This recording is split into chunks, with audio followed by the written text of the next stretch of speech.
chegamos ao momento então de escutarmos a palavra de Deus. Convido o irmão pastor Kleber, vem aqui na frente. E assim que o pastor encerrar o Ministério do Curso, está convidado novamente a encerrar o culto.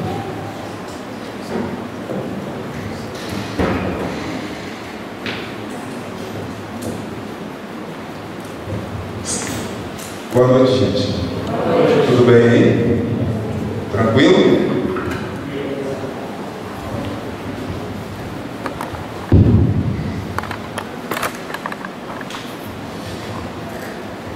Quero dizer que eu me sinto muito honrado sempre que o Senhor me dá uma oportunidade de alguma forma ministrar a noiva dele. Para mim é motivo de muita honra estar aqui. E mais do que isso, né? Nós vemos aqui uma igreja, uma denominação, um ministério de louvor de outro, pastor de outro. Nós estamos vivendo um tempo de rompimento. Algumas coisas que Deus vai liberar nessa cidade, precisa romper outras. E quando algumas coisas começarem a fazer sentido, outras automaticamente perderão todo sentido, amém? Aleluia. Eu queria, na verdade, não sei, mas eu queria talvez começar essa palavra te fazendo uma pergunta. Não se estranhe, tá? Às vezes eu fico meio desequilibrado, às vezes eu fico equilibrado, mas absorve o conteúdo e eu amo ministrar a palavra de Deus.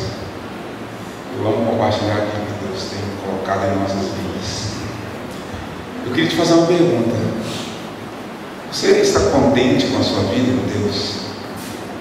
Você, assim, se hoje se encerrasse a sua vida aqui na terra, você poderia falar assim: não, eu estou concluindo, realizado. Tudo que eu precisava para viver em Deus, eu vivi. Pode me levar. Você está contente? Você está realizado? Você está como Enoque. Sabe, a Bíblia diz que Enoque, ele andou com Deus, e isso lhe foi imputado por justiça, e Deus o levou para si. Para quem interpreta bem, Enoque caminhou numa vida com Deus tão profunda e diferente, que Deus falou assim: ó, cara, nós estamos muito distantes, apesar de que eu sou onipresente, mas eu quero marcar a humanidade com sua vida. Vem para cá. Deus o levou para si. Eu quero falar uma coisa, que Deus nesses dias ele está querendo fazer coisas absurdas. Posso ouvir um amém? Amém? Deus ele está querendo deixar de ser o Deus, o Deus da historinha dos crentes, o Deus que os crentes falam para os outros que faz milagre, mas que aquela pessoa que ouviu você falar que ele faz milagre nunca viu Deus fazer um milagre em sua vida. Ele está querendo deixar de ser o Deus que nós falamos que é poderoso, mas que nós não conhecemos o poder. Você já observou que nós temos um Deus para apresentar e um Deus para viver? Só que Deus não está feliz com isso. O nome disso é idolatria. Nós temos alguns deuses que não é o Deus verdadeiro. E o pior Deus da nossa época somos nós mesmos. A maior idolatria do século 21 chama-se eu. E a Bíblia diz que Deus não divide a glória dele com ninguém, inclusive nem comigo, nem com você. Eu quero te falar uma coisa, irmãos.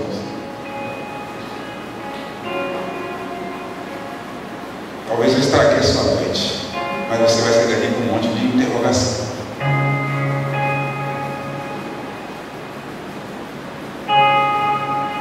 Nós não temos mais tempo. Hoje eu poderia estar em mais 4 lugares diferentes. Poderia estar no Rio, poderia estar em um outro evento aqui na cidade mesmo, em mais 2 lugares. Mas Deus falou que eu quero estar aqui. Nós estamos aqui. Agora tem uma boa ou má notícia, depende da sua interpretação. Se Deus falou que era para estar aqui, significa que eu vou compartilhar para você. Então não pense no irmãozinho, no rei, no líder espiritual, na igreja. Tudo que vai ser ministrado é para você. E é bom pregar na igreja dos outros, você solta a mão e vai embora, né? Mas a verdade é que Deus tem nos chamado para um tempo de rompimento muito forte. E Deus tem feito coisas absurdas. Deus tem feito coisas fora do normal. Ele quer deixar de ser o Deus da informação e ser o Deus do conhecimento. A Bíblia diz que o povo perece porque lhe falta conhecimento. A nossa geração é muito informada a respeito de Deus. E eu quero dizer uma coisa: informação é uma coisa, conhecimento é outra, completamente diferente, apesar de parecer ser a mesma coisa. A nossa geração tem muita informação a respeito dos feitos de Deus, a respeito do que Deus é e pode fazer. Mas sabe de uma coisa? Deus está querendo que você o conheça. Deus está querendo que você conte a sua história. Existe uma página da Bíblia faltando, é a sua vida.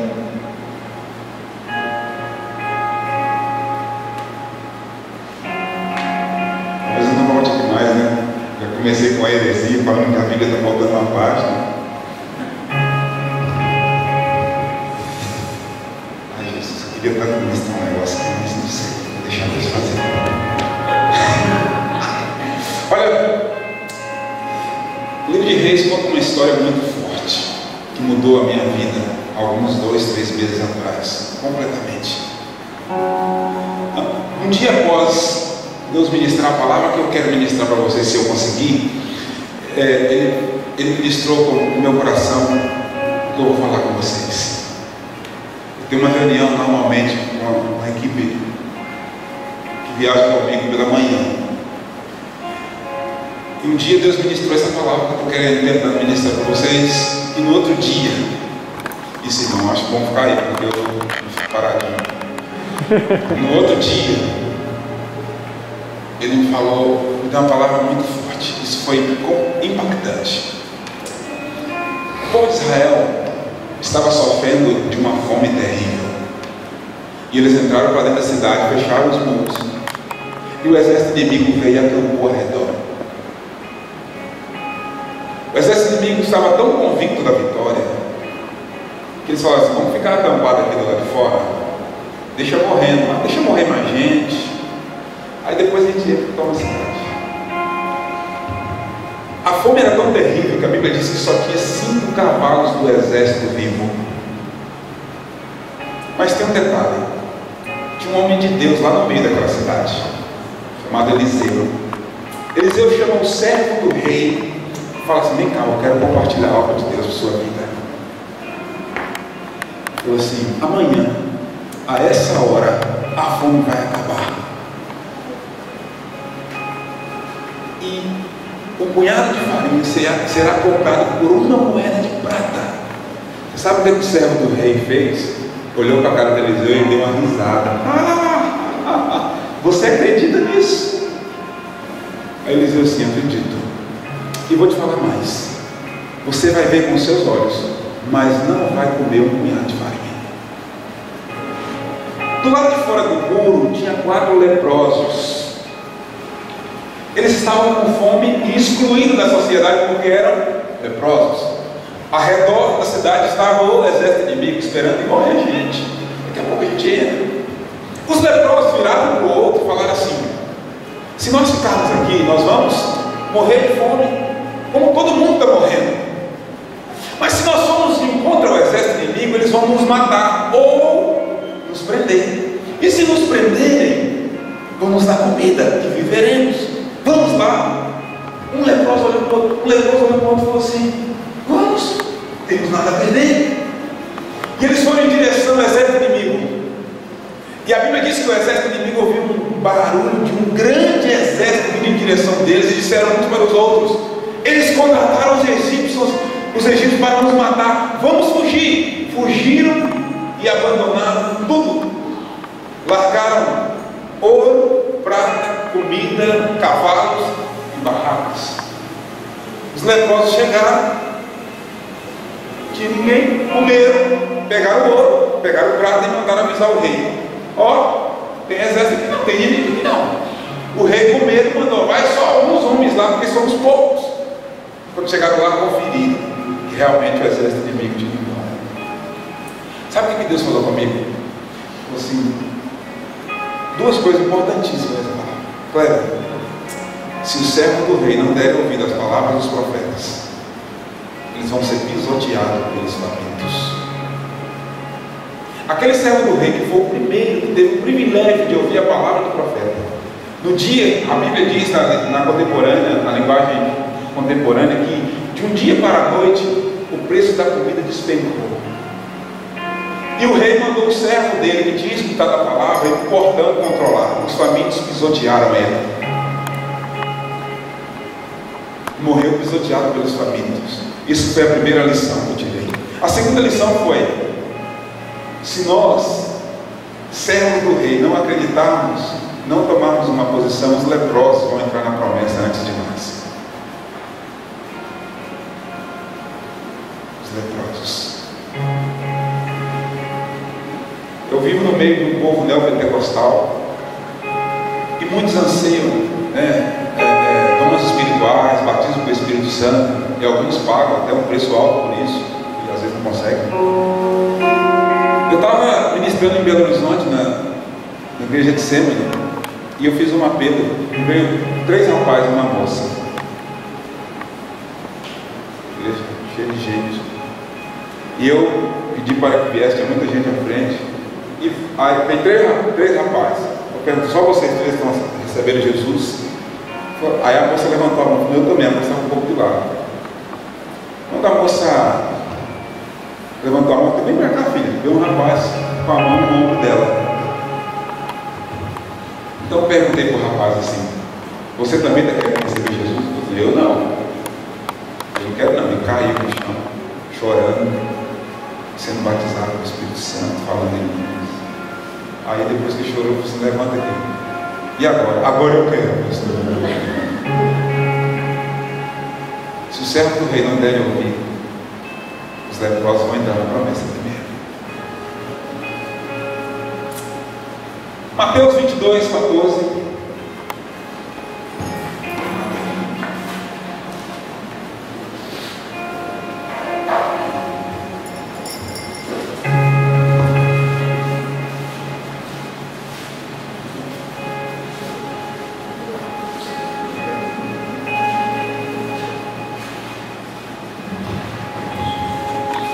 Mateus 22, verso 14. Esse foi um dos versículos que mais me deixava inculcado na Bíblia. Tem alguns versículos que me deixam muito inculcado. E eu sou um cara muito vírgula, interrogação, gosto de observação. Então eu gosto de respostas. E eu não encontrava resposta para esse versículo que nós vamos ler agora. A Bíblia diz aqui na minha tradução: Jesus terminou dizendo: pois muitos são convidados, mas poucos são escolhidos. Outra tradução vai dizer: muitos são chamados e poucos escolhidos. Isso me deixou grilado, porque Tessalonicenses fala que Deus não faz acepção de pessoas. E aí? Quem está certo? O escritor de Mateus ou o escritor de Tessalonicenses? Quem errou? Se Deus não faz acepção de pessoa, e Jesus diz que muitos são chamados e poucos escolhidos, alguma coisa está errada na Bíblia? Não. Às vezes está errada na nossa maneira de interpretar. Obviamente que esse texto, Jesus estava contando uma parábola, né? Mas eu gosto de dizer que até as parábolas da Bíblia foram Jesus que contaram, e a parábola, se for Jesus que contou, está na Bíblia, irmão, não é Bíblia. Não importa se é parábola, se não é, se é historinha, Jesus falou, está lá. E eu gostaria muito que o Espírito Santo esclarecesse isso aqui. Um dia eu fui desafiado a encarar encarar uma verdade que estava oculta na minha alma, no meu coração, de um sonho, de um projeto essencial, inclusive da minha estadia nessa cidade. O que me motivou a estar aqui, o que me trouxe para cá. Então, eu li esse versículo e nesse dia eu orei de novo: Senhor, eu não consigo ficar feliz lendo isso aqui sem entender por quê. E o Espírito Santo falou assim: eu vou falar na sua vida o que isso vai representar. Obviamente que eu vou contar a minha experiência, de repente ela sirva para te edificar, te abençoar. E o Espírito Santo me levou para Juízes capítulo 7, onde Gideão, ele é convocado para liderar o exército para uma guerra contra os midianitas. E eu estava sendo desafiado por mim mesmo, naquele dia, nesse dia pela manhã, a sonhar com uma coisa que para mim era insonhável diante das circunstâncias que eu estava vivendo. Então, Gideão, ele convoca o exército para uma guerra contra os midianitas e se apresenta a Gideão 32.000 soldados treinados, voluntários, capazes de lutar pela nação. E Gideão, eu imagino, todo feliz, empolgado, com todo o exército, com todo aquele povo, para enfrentar mais uma guerra. E Deus chama Gideão para conversar. Fala: Gideão, o que eu estou querendo fazer é diferente. Na minha tradução do futuro, que eu vou escrever, vou traduzir, 2178, vai estar escrito assim: Deus chamou Gideão e falou assim: Gideão, eu quero fazer coisas absurdas. E não se faz coisas absurdas com coisas naturais. Não se vive coisas absurdas com uma vida natural, com práticas naturais. Se você quer resultados sobrenaturais, as suas práticas precisam ser sobrenaturais. Então, tem muita gente aí, Gideão. Faz uma pergunta. Pergunta: quantos estão com medo? Imagina que Gideão imaginou assim: deve ter uns 200 aí, uns 300 com medo. Aí só tem macho. Eu só ando com gente de coragem. E Gideão pergunta: tem alguém com medo? 22.000 soldados levantaram a mão. Deus fala assim: dispensa isso, mande para casa, agradece aí pela voluntariedade, mas pede para ir para casa, pede para voltar domingo que vem. Esse aí está liberado para ficar vindo domingo e domingo. Vocês estão entendendo? Aí sobrou 10.000. Então Gideão, 10.000, número considerável. Deus falou: olha, ainda tem muita gente, eu quero fazer algo anormal. O que é? Leve esses homens para o rio, coloca eles para beber, e eu vou observar bebendo. Conforme eles beberem, eu seleciono os que vão viver o que eu vou fazer. Eu quero dizer para você uma coisa: Deus quer fazer coisas diferentes na terra, mas Ele precisa de pessoas que bebem de maneira diferente, que se portam no rio dele de maneira diferente. Uma coisa que Deus menos precisa hoje, eu tenho falado isso na igreja, é de mais um crente. Ele já tem demais. Crente normalzinho, igual todo mundo, de mais uma igreja normal, igual todas as outras. Deus não precisa mais. Tudo que Deus menos precisa é de mais um crente.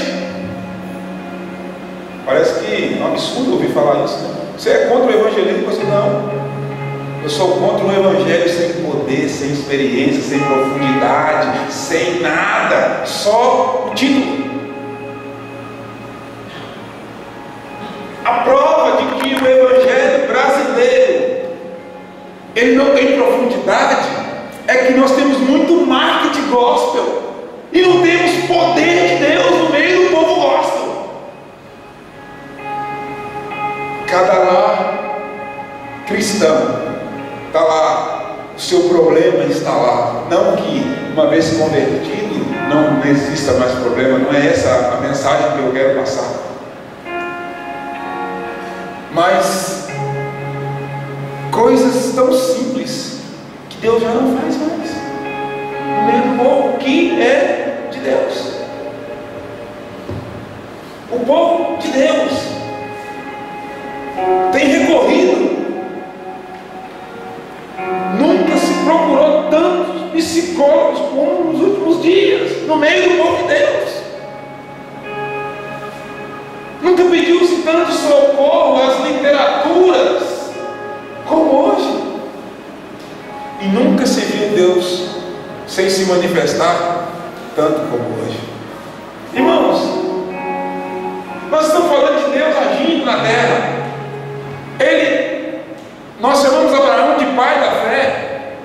E se ele é pai, ele tem a essência da fé. Amém? Amém. O pai tem a essência da família. E lá para o pai da fé, o Deus que gera a fé e a razão da fé, ele disse assim: Abraão, eu sou o Senhor e eu não mudo. Ou seja, o Deus lá de Abraão deveria, pelo menos em nossas vidas, ser o mesmo Deus. Ele é o mesmo Deus, na verdade. É nós que não somos mais Abraão.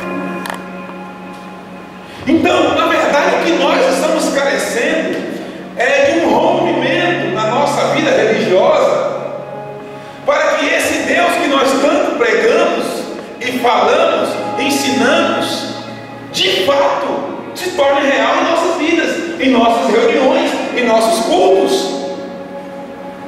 Porque o que nós temos muito é barulho. Tem um amigo meu que fala assim: é muita manchete e pouca notícia. E eu, irmão, não estou falando de uma denominação nem de uma igreja, estou falando até porque cada dia que passa tem um problema gravíssimo de vista, né? Eu enxergo menos. E eu percebo que quanto menos eu enxergo as coisas naturais, menos eu enxergo uma placa de igreja. Um dia a pessoa me pergunta: eu vou mudar de igreja. Não existe essa possibilidade. Você não tem condição de mudar de igreja, irmão. Tem sim, não tem como, não existe duas igrejas. Como você vai mudar? Só existe uma. Só existe a igreja de Cristo. Você vai mudar como? Não dá para você mudar. Você quer mudar de placa? Tudo bem, escolhe uma placa e vai para lá. Mas de igreja você não vai mudar, não.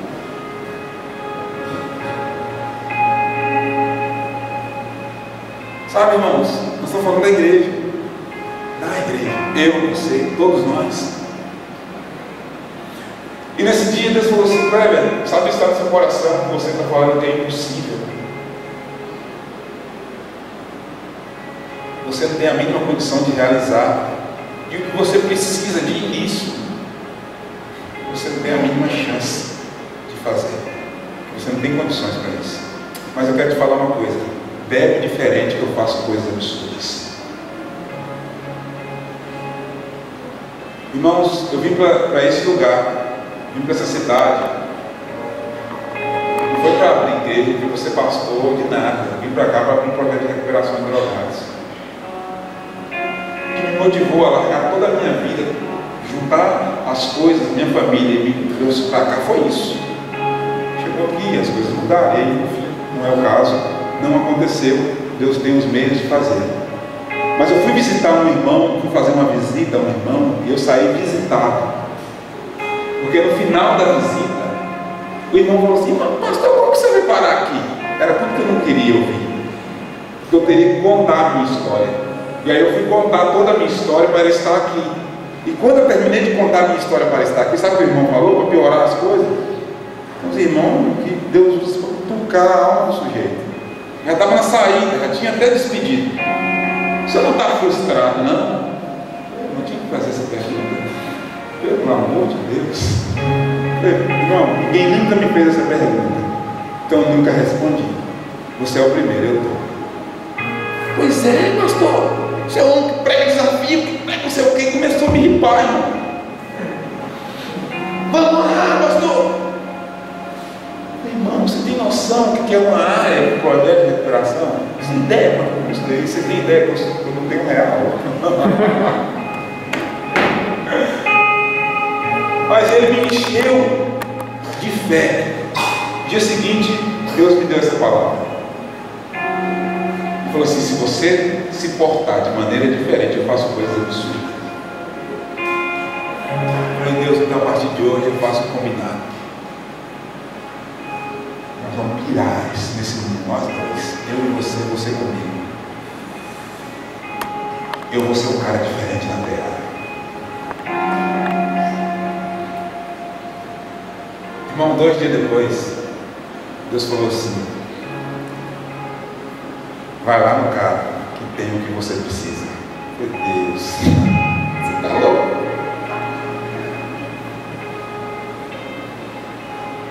E eu fui. Estou sentado, conversando, batendo um papo, no café, com um biscoitinho, e Deus está assim: bebe de maneira diferente que eu faço coisas absurdas. Bebe de maneira diferente que eu faço coisas absurdas. E eu conversando de tudo, menos disso. A minha filha tinha reunião na escola. Quando faltou 10 minutos por hora da reunião na escola, a gente dá as desculpas gospel, né? Tá vendo? Deus não teve oportunidade. Aí eu levantei, despedi, né? Igualzinho no dia que eu fui visitar o irmão, saí visitado, despedi. E aí o Espírito Santo falou assim: já te falei que se você beber diferente, eu faço coisas absurdas. Eu falei assim: irmão, e aquele sítio lá, como é que tá? Ah, pastor, uma benção. Eu coloquei Sky, internet, sinuca, não sei o que, cavalo, não sei o que. O cara compartilhando o projeto dele, aí quando no final de semana com minha família, não sei o que. Doido, não tem lógica. Por quê? O Espírito Santo falou assim: agora. Eu falei: irmão, porque Deus mandou fazer isso. Eu vim para cá por isso. Eu tenho a mínima condição. E você tem o que eu preciso. E diga o Senhor que é a chave.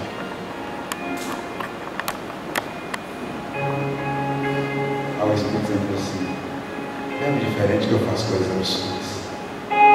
Eu não sabia responder. A esposa está do lado e disse: você concorda bem? Assim embaixo. Fiquei paralisado. Moral da história, irmãos. Eu posso até ir embora dessa cidade, mas depois, pelo menos um dia, o projeto de recuperação de drogados funcionar. Estamos mobilizando toda a papelada, está tudo funcionando, caladinho, sem mídia, sem marketing. É Deus quem está fazendo. E se Deus quiser, daqui uns, nem que seja no outro dia, funcionou, eu posso ir embora. Mas uma coisa eu decidi: eu não vou mais viver um evangelho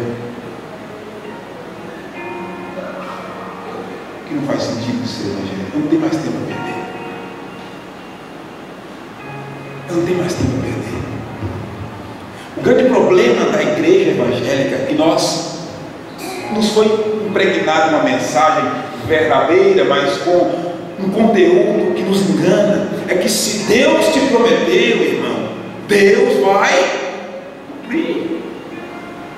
Então Deus encheu a sua vida, a minha vida, de sonhos e de promessas, e nós então acreditamos que um dia Deus vai cumprir. Eu quero te falar uma coisa: eu quero desmontar essa mentira do diabo na sua vida. Na Bíblia, a promessa da terra prometida foi para uma nação? Foi, mas foi para um povo. A Bíblia diz que Deus viu o sofrimento do povo no Egito. O povo estava sofrendo e Deus falou com Moisés que iria tirá-lo dali com mão forte. A promessa era para quem? Para quem estava sofrendo. Observe uma coisa: dos que saíram do Egito, apenas Josué e Caleb entraram na terra. Josué e Caleb. Josué tinha mais ou menos 40 anos quando começou a liderar o povo de Israel. O povo de Israel passou quantos anos no deserto? 40. Significa que Josué e Caleb, na época que Deus fez a promessa, eles não eram escravos, eles eram filhos de escravos. Significa que o povo que recebeu a promessa, que deveria viver a promessa, todos morreram antes de viver a promessa. A igreja evangélica está assim, esperando as promessas de Deus. Nós estamos esperando que dia que Deus vai vir. Irmão, nós temos que fazer Deus vir. Eu quero te falar que entre uma promessa de Deus e uma realização, precisa ter um Josué, precisa ter um Caleb, precisa ter alguém diferente. Alguém que não se contenta com qualquer coisa. Alguém que não se contenta em simplesmente viver aqui e depois tudo vai passar mesmo, e é normal, e daqui a pouco a gente... Não. E eu decidi a viver tudo que Deus me prometeu. Eu não quero morrer sem viver tudo que Deus me prometeu. Depois que eu viver tudo que Ele me prometeu, aí Ele pode me levar tranquilamente, não tem problema. Não tem problema, mas antes eu não aceito. Se eu morrer antes, eu vou morrer revoltado. E vocês vão ver que eu vou estar no caixão com um biquinho de cara feia. Não aceito, irmão. Sabe por quê? Porque o Deus que plantou sonhos, o Deus que te fez promessa, vai lá. Qual é?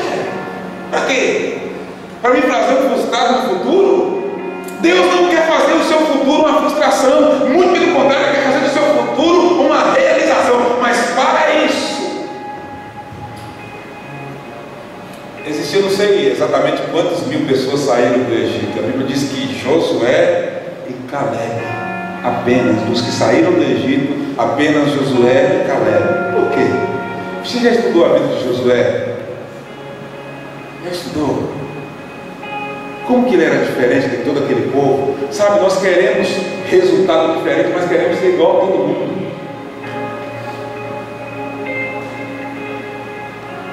Eu quero resultado diferente, mas eu sou igual a todo mundo. Eu quero que Deus faça na minha vida diferente, mas a minha postura é igual a de todos, irmãos. Ei, chegou a hora de a gente acordar. Deus não faz acepção de pessoas, não faz. Mas Ele escolhe alguns para viver coisas diferentes. Escolhe aqueles que se posicionam na presença dEle, no rio dEle, de maneira diferente. Obviamente que a justiça de Deus cairá sobre ele, e esse vai viver coisa diferente. É fato. Isso não tira, porque não mexe na estrutura de Deus. Irmãos, e eu então fiz essa oração para Deus a partir de agora. Se o segredo é esse, eu quero te falar uma coisa: eu não quero morrer com nenhuma das minhas promessas. Nenhuma. Eu quero viver todas antes. Há 14 anos atrás, eu ainda um jovem convertido, Deus falou comigo, dentro de uma casa de recuperação, eu estava me recuperando. Eu recebi uma palavra que o Senhor iria me tirar daquela vida, e queria me colocar sentado na mesa com autoridades. Eu compartilhei isso, eu compartilhei com vocês, o projeto de recuperação com algumas pessoas compartilharam com algumas pessoas compartilharam com algumas pessoas. Eu fui convidado para uma reunião, 3 juízes e 2 promotores, na casa do promotor. Sentado, nunca lembrado, conversa para lá, conversa para cá, conversa para lá, conversa para cá. Eu lembrei, eu me colocaria sentado na mesa com as autoridades. Olha mais uma promessa cumprida aí.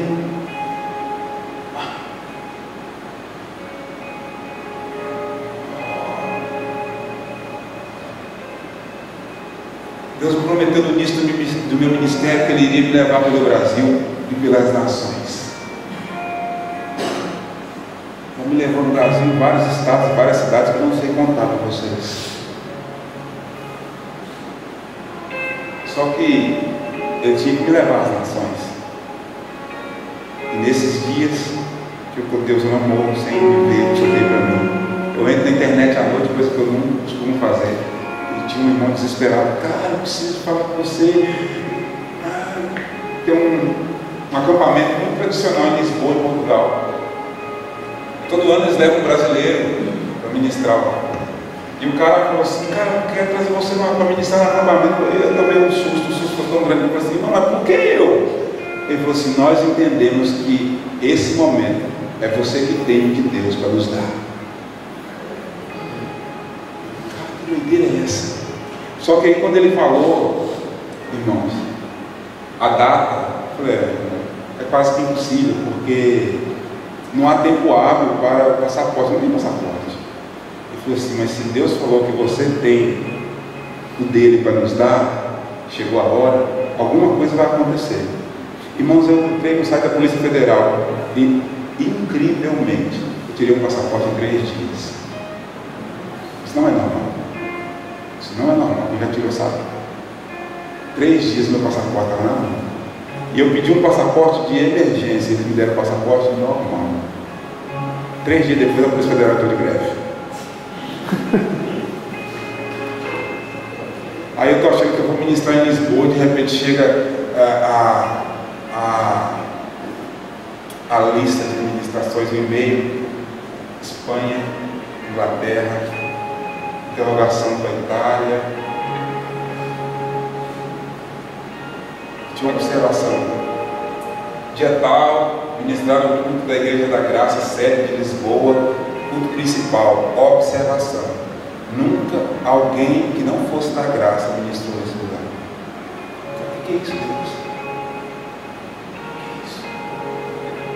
Não estou querendo contar para você, até porque, graças a Deus, eu estou muito resolvido a respeito de algumas coisas. Eu não preciso do seu aplauso, da sua admiração para me realizar. Eu estou querendo falar para vocês aqui é que Deus está com pressa de selecionar alguns que se posicionam de maneira diferente, para que esses que se posicionam de maneira diferente vivam coisa diferente. Chegou uma hora da igreja parar de ficar sonhando como se fosse aquele desenho do o Mundo Fantástico de Bob, sabe? A gente fala de coisas, imagina coisas que parece que nunca vão se tornar reais. Espera lá. É hora de vermos esse Deus que nós falamos se tornar real na nossa vida. É hora de ver esse Deus que nós falamos fazer coisas fora do normal, romper coisas anormais. Nós cantamos de um Deus sobrenatural, nós cantamos de um Deus que tudo pode, nós cantamos de um Deus que rompe barreira, que rompe não sei o quê, que faz aquilo, faz aquilo, mas Ele nunca fez isso em nossa vida. Parece que sabe, nós nos alimentamos de ilusão. Olha, eu tomei uma decisão na minha vida, eu não me alimento mais de ilusão, eu me alimento de realização daquilo que Deus tem na minha vida. Quando eu comecei o ministério, eu fui muito frustrado, porque eu tinha um sonho, e o meu sonho era poder assim, entrar naquele lugar, prostitutas, drogados, homossexual. Esse povo é muito legal de lidar com eles, eu amo isso. Falar a verdade, não sei se deve falar. Eu gosto mais de lidar com esse povo do que com os crentes. Não te ofendi, irmão, desculpa, mas é o que eu penso. E eu fiquei muito frustrado, porque começou a chegar um bando de pessoas crentes, decepcionadas, frustradas. E chegou um dia, glória a Deus, por que dizer? Irmãos, Deus de repente mudou a igreja. Hoje eu tenho um povo. Agora é um bêbado leva mais 2, um homossexual leva mais 1. Sabe? Deus, quando Ele planta algo no teu coração, é porque Ele já sabe que aquilo pode se tornar real. O grande erro nosso é que nós esperamos quando isso vai se tornar real e não procuramos saber o que precisa ser feito para isso se tornar real. O que precisa ser feito? Qual o caminho? O que eu devo fazer? Como fazer? E aí você vai descobrir que existe uma senha para tudo aquilo que Deus te dá como sonho, como projeto. Existe uma senha. Talvez você não a descobriu ainda, mas existe. Eu saí completamente do que você deve ter observado, né?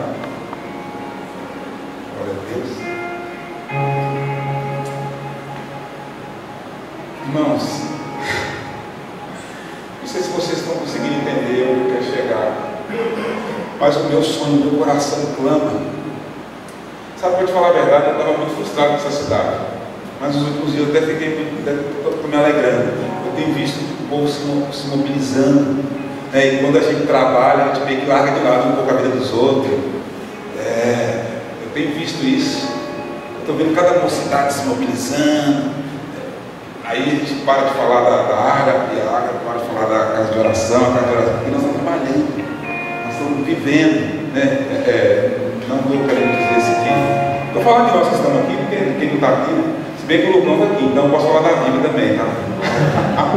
Mas sabe, quando nós começamos a mover em Deus, Deus se move em nós. Deus se move em nós. O grande erro, sabe, quando nós acostumamos a ser crente, irmão, foi a pior coisa que aconteceu na vida da igreja brasileira. A igreja brasileira aprendeu a ser crente. Então, nós sabemos como funciona um culto, como começa, como termina, que hora louco, que hora oferta, que hora palavra. Não é? Não é verdade? Mas nós sabemos. Se o Espírito Santo for tirado da terra hoje, nós vamos continuar fazendo culto, irmão. Normal. Não, se Deus for retirar da terra o Espírito Santo tudo, nós continuamos adorando a Ele. Sem dificuldade alguma. E ainda vamos sair de alguns cultos muito empolgados. Muito empolgados. Mas olha, eu creio que uma palavra que a pastora Ludmila liberou ali na praça, ela está muito próxima. Eu sinto o cheiro, eu sinto a neblina daquela chuva, eu sinto que está chegando a hora. Está chegando a hora. Está chegando a hora, mas eu quero te falar uma coisa, por favor. Não queira ser alguém que viu. Se inclua imediatamente naquilo que Deus vai fazer. Se inclua, Deus, eu estou aqui. O que precisa? O que o Senhor espera de mim? O que o Senhor quer de mim para que eu faça parte dessa história? Para que eu entre nessa história? Naquele dia, 300 homens beberam daquele rio. A Bíblia diz como um cachorro, sem soltar as águas. Por que eles foram selecionados? Por que a Bíblia diz que você já viu um cachorro bebendo água? O cachorro, ele bebe água, ele não bebe água olhando para a água. Ele bebe. Ele consegue fazer isso. Talvez se eu fizer isso, vai ganhar tudo aqui. Mas a Bíblia diz que aqueles que bebiam como um cão, Deus os selecionou. E esses 300 entraram para a história. Que história foi essa? A guerra foi vencida por apenas 300 homens. Mas não apenas 300 homens, 300 homens que se posicionaram de maneira diferente diante do rio de Deus. Eu quero desafiar você hoje, irmão, você que está aqui, você é desafiado hoje. Não se porte como servo do rei, não seja pisoteado pelos famintos.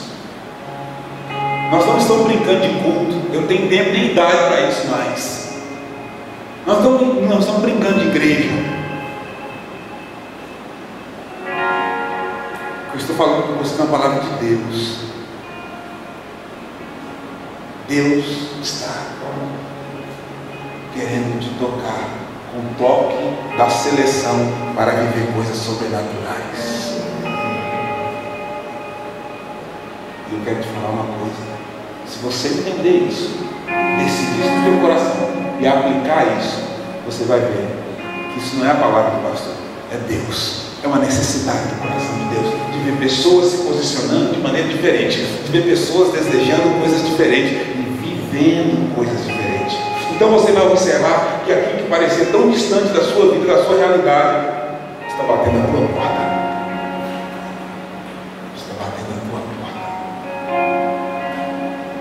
Deus está nessa noite nos selecionando. Só que você tem a opção de acreditar nisso ou ficar com medo. Se você fica com medo, não se preocupa. Você vai para casa descansar com sua família. E o problema é só que você não vai estar naquela experiência marcante. Os medrosos não podem viver coisas absurdas. Eles podem assustar. Por isso que Deus não ressuscita mortos, né? Nós temos na nossa cidade a Capela da Ressurreição, que a minha expectativa é que dia que aquela capela vai se tornar real, o nome dela vai cumprir. Aqui tem que ser um nome profético. Capela da Ressurreição. Meu sonho é alguém ressuscitar ali dentro. O grande problema é que Deus não pode nem ressuscitar, porque se Deus ressuscita um morto, nós vamos ter 10 velórios seguintes. Não é verdade? Imagina você chega num culto, numa igreja, num culto fúnebre, está lá um irmão abençoado, cheio de Deus, foi para a glória, servia tanto a igreja, nós precisamos tanto daquele irmão. Ah, sabe uma coisa, Deus? O negócio é o seguinte: o Senhor falou que o Senhor é o Deus que dá e tira a vida. Então, dá a vida desse cara aqui, nós não precisamos dele aqui, pelo menos ele fazer um discípulo ficar no lugar dele. Você põe a mão na cabeça do cara, o cara fica em pé, quem está orando já cai. Ah, mas tem mais que Deus, não adianta muita coisa, então vai ficar morto mesmo. Não é verdade? Por quê? Nós temos medo. Eu fui em um velório há um tempo desse atrás, e a minha vontade era de orar por mim, e meu coração estava muito popular. Talvez só para mim mesmo, né? Mas vai que o cara ressuscita. Cara, posso falar uma coisa? Depois que o cara foi enterrado, eu passei bem uns 30, 40 dias muito mal. Porque o meu coração pulsava de vontade de chegar ali com a mão. E eu não fiz isso. Depois que o cara estava no mundo. Não adianta querer chegar aqui, você está com a mão. Não, Deus mandou colocar no chão. Nós temos uma mania de...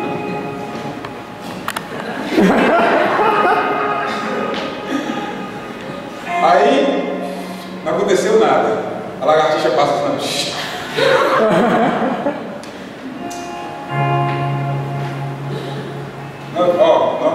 Vou te falar como é que funciona a coisa. Nós somos a geração que pisa na cabeça do diabo, mas não pisa na cabeça da barata. Nós temos medo de Deus ser Deus. Sim ou não? Sim. Nós temos medo de Deus ser Deus. Porque se Deus resolve ser o mesmo Deus que Ele foi e sempre será, mas com liberdade em nossas vidas. Esses dias eu estava recebendo uma pessoa com problema de ordem comportamental na vida sexual, que é a palavra bonita, né? Porque ele entendeu homossexual. E eu sentado na mesa da minha casa. Ele do outro lado da mesa conversando. Então Deus falou assim: fala com esse cara que ele é macho. Eu falei assim: rapaz, você é macho, cara. Você é macho. Ele começou a cortar o pescoço assim, de um lado para o outro, e eu falando que você é macho, você é macho. O cara que tem coragem de fazer o que você faz, ele é mais macho que eu. Eu não sou macho o suficiente para fazer o que ele faz. Eu comecei a liberar a palavra, fique de pé. Eu não sabia que existia, é porque estava na época da Olimpíada, eu não sabia que existia um demônio olímpico. Mas o camarada, sem tirar o pé do chão, ele encostou a cabeça no chão. Coisa de doido. Deus, o que é isso? Deus não se leva. Chegou a hora de começar a fazer o que vocês falam que eu tenho que fazer. Parece brincadeira, mas nós temos acompanhado a pessoa e temos sondado. Ouvir a pessoa é muito fácil. Das pessoas que cercam ele, nós temos visto que Deus de fato está libertando. Alguém tem que se posicionar de maneira diferente nesse reino de Deus. Amém? Chegou a hora de deixarmos de estarmos contentes com a nossa igreja, deixarmos de estarmos contentes com o nosso culto. A minha vontade é tirar as cadeiras e ficar os diáconos, né? Sei lá nós não temos diácono ainda, Mas cada um pedacinho de pano na porta. Vai entrando, vai recebendo um pedacinho de pano para cada um dentro. Se vira. Mas para que isso se vira? Nós somos muito confortáveis. Nós facilitamos muitas coisas. E quanto mais nós facilitamos as coisas, mais nós pioramos as coisas. Mais nós pioramos as coisas. Domingo passado, mais ou menos, eu não estava aqui na cidade, eu estava fora, mas eu fiquei sabendo que mais ou menos na hora das reuniões sérias, por aí, deu uma chuva. Eu tenho certeza que a maioria das igrejas sofreu uma demandada de irmãos que não poderiam. E depois nós ficamos orando para enviar missionários para a África. Irmão, nós temos que ir para a África aprender a adorar a Deus. E parar nessa onda de achar que os africanos estão precisando de nós. Não está nada, nós estamos precisando dos africanos que viajam 10, 15, 20 quilômetros para chegar em culto. Eles chegam 2 horas antes e começam a adorar a Deus. E 2 horas depois que termina a reunião oficial, eles continuam lá adorando a Deus, independente de sol, de chuva, de sandália, de borracha. Nós chegamos no nosso carro, mas quem sabe ali que não, hoje eu não vou, porque daquele espaço do meu carro até lá dentro dele eu posso molhar a minha escovinha. Que tipo de crente nós somos? E nós queremos ver Deus fazer o quê, irmão? Deus não vai fazer nada mais, nada menos do que Ele tem feito. Nada. Nada. Pelo menos que nós possamos ver como sinal evidente de um Deus poderoso na terra. É hora da igreja, é hora dos servos do rei acordar para a voz profética, porque senão os famintos vão entrar com tudo, e eles vão quebrar tudo, vão nos pisotear, e depois nós vamos ficar arrependidos neles. Essa semana eu tive o prazer de estar com um amigo meu de São Paulo. Ele tem uma igreja de 800 membros, 300 ex-viciados, 15 filhos de pastores, não sei quantos homossexuais, não sei quantos lésbicas.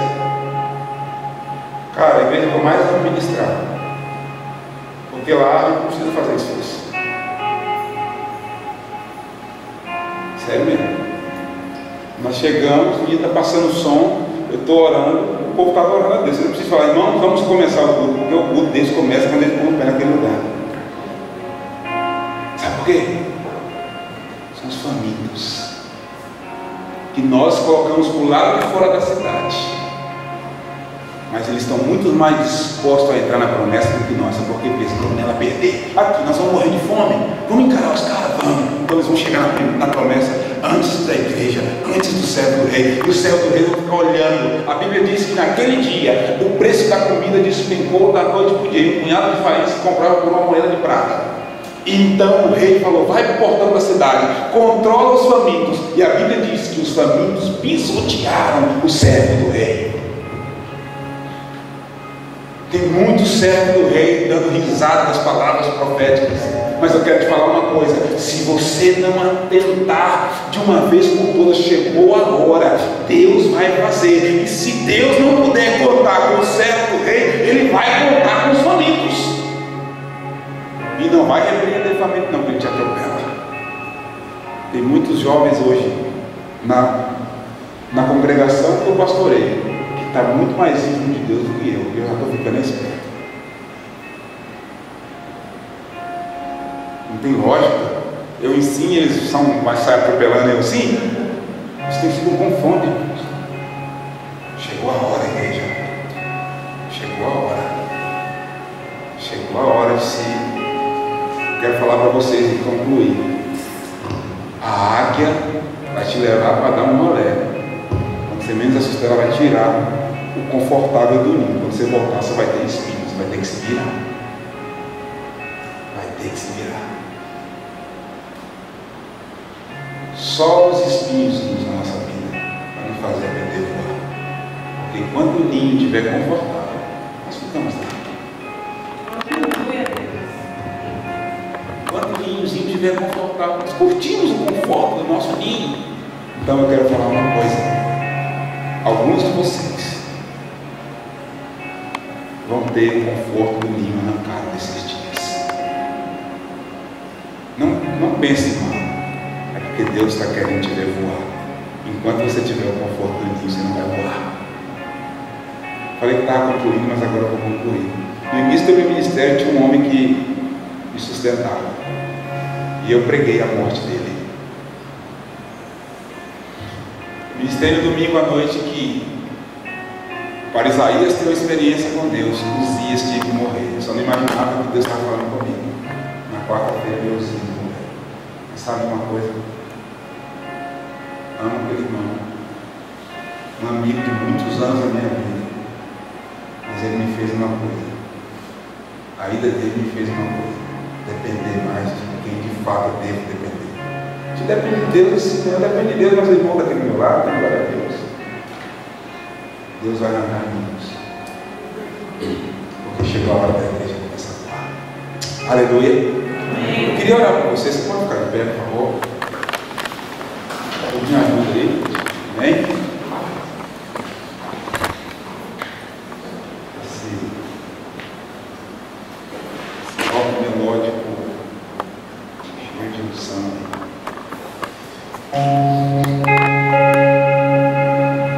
Eu